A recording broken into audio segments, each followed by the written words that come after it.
I never felt any rage while playing Rage 2. Excitement from thrilling gunfights? Yes. The joy of unlocking a great new ability that changed the way I moved or fought in interesting ways? Definitely.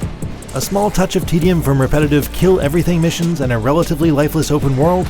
Sure, but no actual rage. Regardless, I haven't played a single player shooter this energetic and satisfying in its moment-to-moment action since 2016's Doom.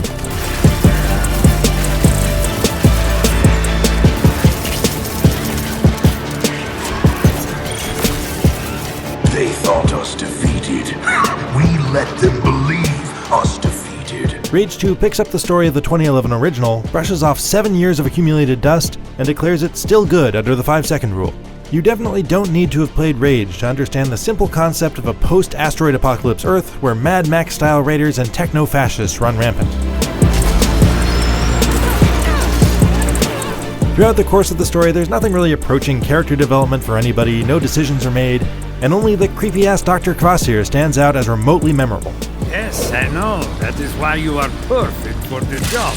The original Rage's General Cross also returns, in person this time, as a bland cartoon villain who wants to replace humanity with cybernetic mutants. That's fine for Rage 2's purposes because it puts its action front and center. Right from the get-go, the feedback from shooting is excellent. From a satisfyingly juicy melon-popping sound effect that accompanies headshots, to the reticule flashing a skull icon to indicate a kill. And though I wouldn't call the AI smart by any means, they are aggressive and generally keep on the move. Holy shit, it took his whole head off! Rage 2 does a fine job of doling out one game-changing power after another to keep it feeling fresh for its 20 hours of campaign missions and loads of optional side content.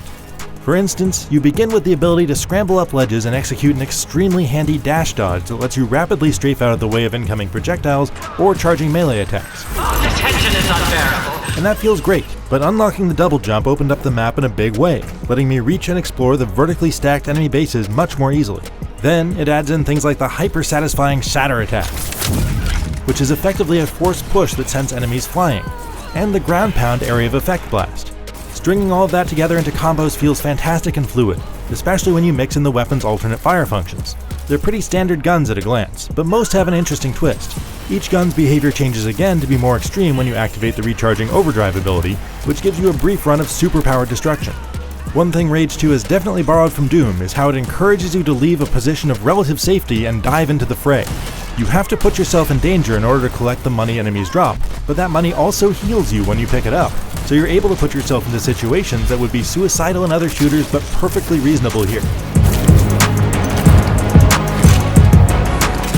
Enemies across the 4 main factions are the expected and reasonably diverse mix of light, heavy, explosive, melee swarmer, stealth, and armored troops. But there are a few fun surprises in there, like these goons that whack grenades at you with baseball bats. The actual objectives could use a bit more variety, because most of your missions, especially early on, will have the straightforward goal of kill all goons. That's not the worst thing in the world considering how much fun it is to kill goons, but at the same time it's frustrating that Rage 2 doesn't make greater use of the mission variety that actually exists later on. After wiping out a compound full of enemies, you can easily spend a lot of time hunting down chests full of cash and various ability upgrade points. But until you earn the upgrade that gives you a proximity indicator, I don't recommend getting too hung up on seeking them out. Even with the assist, they can be frustratingly well hidden despite being bright pink. With all of these great abilities and upgrades comes some cumbersome management. Each gun has an upgrade menu. Each ability has an upgrade menu. Each of the 3 main allies has their own tree of upgrades. Your car has its own upgrade menu. You can upgrade all of your craftable items with new behaviors, and many of these require unique currencies. The open world map is expansive enough, and each of the regions does a decent job of flavoring itself with a different variety of post-apocalypse. The problem is there's not much spontaneity or life to it, at least next to what you'd see in a Fallout or a Far Cry. I've seen very little by way of interesting random encounters or wildlife. That said, some of the best toys, and an entire city, are hidden off the main story path, so there's definitely a reason to ignore the mission markers on the map and explore on your own. Welcome to R411C. I do wish there were more opportunities to make use of your tricked-out car/tank, the Phoenix. This thing is so fast, armored, repairable, and upgradable that there's basically no reason to use any of the other vehicles until you get the low-flying Icarus aircraft. The best thing we get to do with it is chase down and attack speeding trucks and their armed escorts, which are constantly roaming the map. Those fights can be a blast once you figure out what weapons to use. Other than that, though, there's basically nothing to shoot at. After running a couple of races, I found myself looking in vain for more ways to use the car. With its large open world and vast array of upgrades to earn, Rage 2 feels very much like an antidote for Far Cry fans who have overdosed on that particular style and want a new take on the large-scale shooter RPG idea.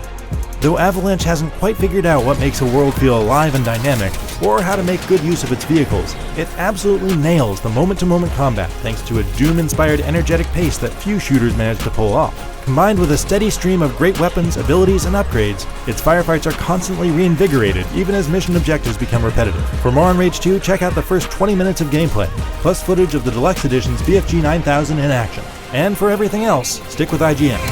Makes an easy target.